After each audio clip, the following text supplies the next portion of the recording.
संजय नगर नाम के एक शहर में सरिता नाम की एक महिला किराए के घर में रहा करती थी।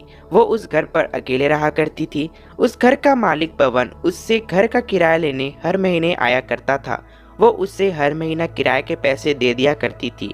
लेकिन एक बार पवन फिर से सरिता के पास किराए के पैसे लेने आया होता है। अरे पवन जी, आइए, आज कैसे आना हुआ? अरे सरिता, तुम्हें तो पता है मैं हर महीने इस दिन किराए के पैसे लेने आता हूँ, तो इसमें पूछने वाली क्या बात है। तभी सरिता किराए के पैसे के बारे में सुन वो थोड़ा सहम जाती है। तभी पवन उससे पूछता है, अरे सरिता, तुम्हें अचानक क्या हुआ? आज तुम इतनी शांत खड़ी हो। दरअसल पवन जी, महीने के किराए के पैसे नहीं हो पाए हैं, तो इसलिए मैं आज पैसे नहीं दे पाऊंगी, लेकिन मैं आपको 15 दिन के बाद जरूर दे दूंगी। ओहो, तो ये बात है, इसलिए तुम इतना सोच विचार कर रही थी। चलो ठीक है, मैं 15 दिन के बाद आता हूँ, तब तक तुम पैसों का इंतजाम कर लेना। जी बिल्कुल, मैं तब तक पैसों का इंतजाम कर लूंगी। तभी पवन वहाँ से चला जाता है। फिर ऐसे ही 15 दिन बीत जाते हैं और पवन फिर से सरिता के पास किराए के पैसे लेने को आता है। तो सरिता, तुमने पैसे का इंतजाम कर लिया? लाओ, मेरे किराए के पैसे दे दो। जी दरअसल अभी पैसे का इंतजाम नहीं हो पाया है, मैं इसके लिए माफी मांगती हूँ, लेकिन मैं आपको अगले महीने पक्का सारे पैसे दे दूंगी। अरे मगर तुमने तो कहा था कि 15 दिनों के बाद किराए के पैसे दे दोगी, मगर अभी तक तुमने पैसे नहीं दिए। चलो ठीक है, अब अगले ही महीने सारे पैसे एक साथ दे देना। तभी पवन वहाँ से चला जाता है। फिर 15 दिन ऐसे ही बीत जाता है और किराए के पैसे देने का दिन आ जाता है। इस बात से सरिता बहुत परेशान हो जाती है। तभी पवन उसके घर आता है। अरे सरिता, आज तो तुमने पैसे का इंतजाम कर लिया होगा ना? चलो लाओ, मेरे सारे पैसे दे दो। जी कर लिया है, मगर आधे पैसों का ही इंतजाम हो पाया है, आप अभी इतने पैसे रख लीजिए। तभी पवन आधे पैसे तो रख लेता है, मगर वो काफी गुस्से में होता है। तभी वो गुस्से में सरिता के ऊपर चाकू से हमला कर देता है और सरिता तड़प रही होती है। अरे ये आपने क्या किया? मैंने आपका क्या बिगाड़ा था?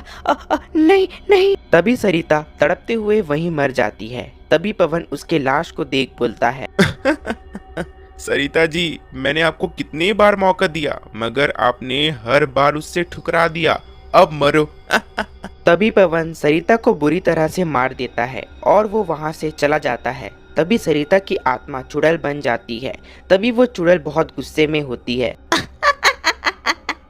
ये शैतान पवन ने मेरे बिना कोई गलती के मुझे मार डाला।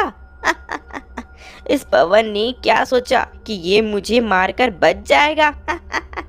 अब तू नहीं बचेगा, और अब इस घर में जो भी रहने आएगा उससे मैं यहाँ नहीं रहने दूंगी। फिर वो चुड़ैल ये ठान लेती है कि अब वो उस घर में किसी को भी रहने नहीं देगी।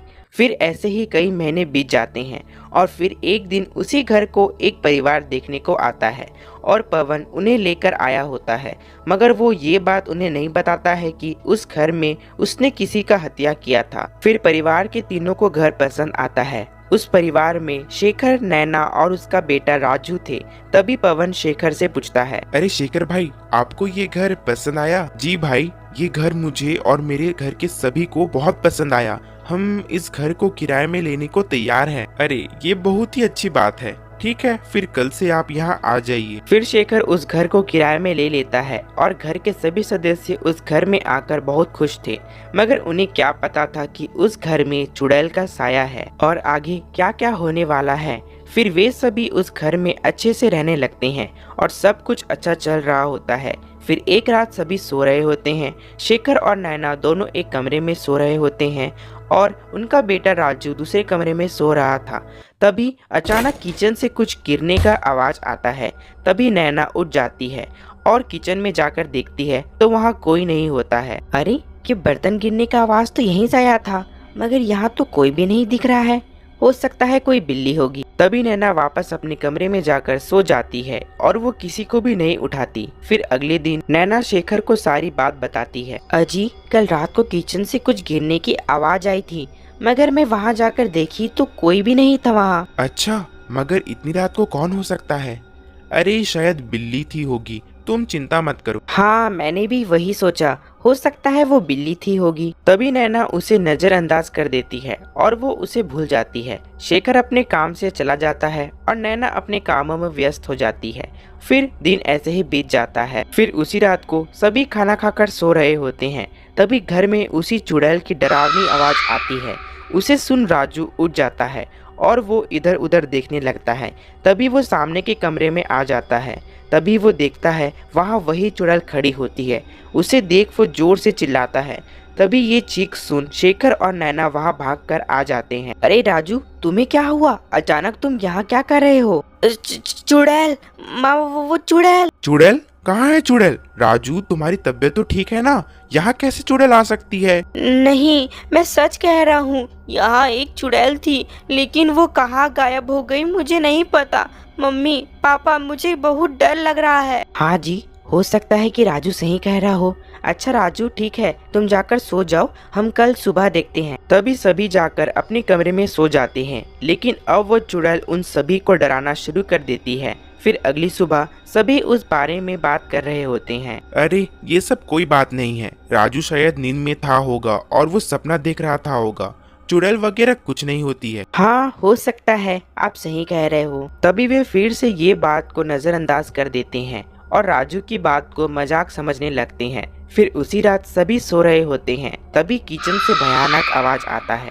उसे सुन शेखर और नैना दोनों किचन में जाते हैं। तभी वे दोनों देखते हैं वहाँ वही चुड़ैल होती है। उसे देख वे दोनों काफी डर जाते हैं। तभी चुड़ैल जोर जोर से चिल्लाने लगती है। मैं उस शैतान पवन को नहीं छोड़ूंगी और तुम सबको भी यहाँ से भगा दूंगी। तभी चुड़ैल उन लोगों से कहकर वहाँ से गायब हो जाती है और वो दोनों उसे देख वहीं खड़े के खड़े रह जाते हैं। तभी शेखर नैना से बोलता है। अरे नैना, राजू तो सही कह रहा था, यहाँ तो एक चुड़ैल है। मर गए रे, हम तो चुड़ैल के घर में आ गए हैं। अजी, आप तो सही कह रहे हो। और तो वो चुड़ैल घर के मालिक पवन का भी नाम ले रही थी।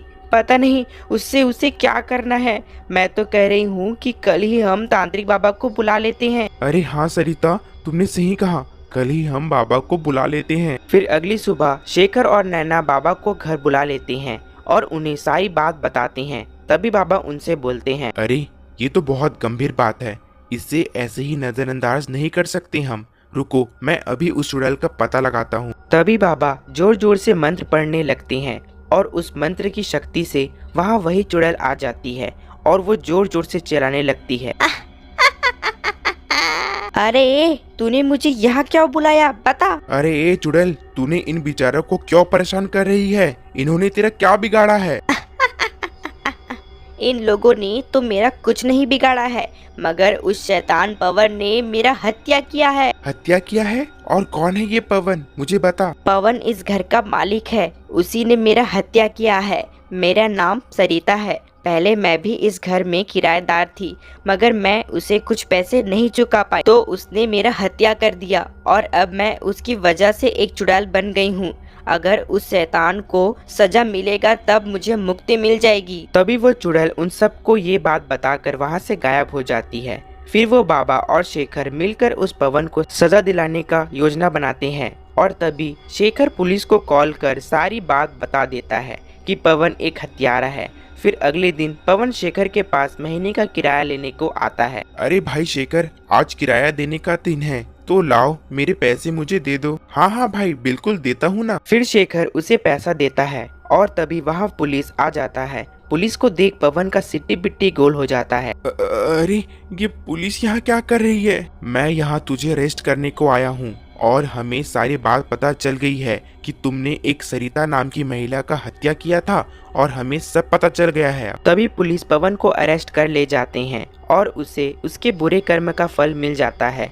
और एक तरफ वो चुड़ैल वहाँ आती है और वो शेखर और नैना से बोलती है, आज तुम दोनों ने मुझे इंसाफ दिला दिया और मैं आज बहुत खुश हूँ और आज मुझे इस चुड़ैल के रूप से मुक्ति भी मिल जाएगा। तुम दोनों का बहुत बहुत धन्यवाद। तभी उस चुड़ैल को मुक्ति मिल जाता है और वो वहाँ से हमेशा के लिए गायब हो जाती है और एक तरफ पवन जेल में सड़ रहा होता है। आपको हमारी यह कहानी कैसी लगी कमेंट कर जरूर बताएं। और ऐसी ही मज़ेदार कहानी देखने के लिए हमारे YouTube channel dream Hindi Toons को सब्सक्राइब करें, लाइक करें और शेयर करें। मिलते हैं आपको अगली कहानी के साथ, तब तक के लिए धन्यवाद।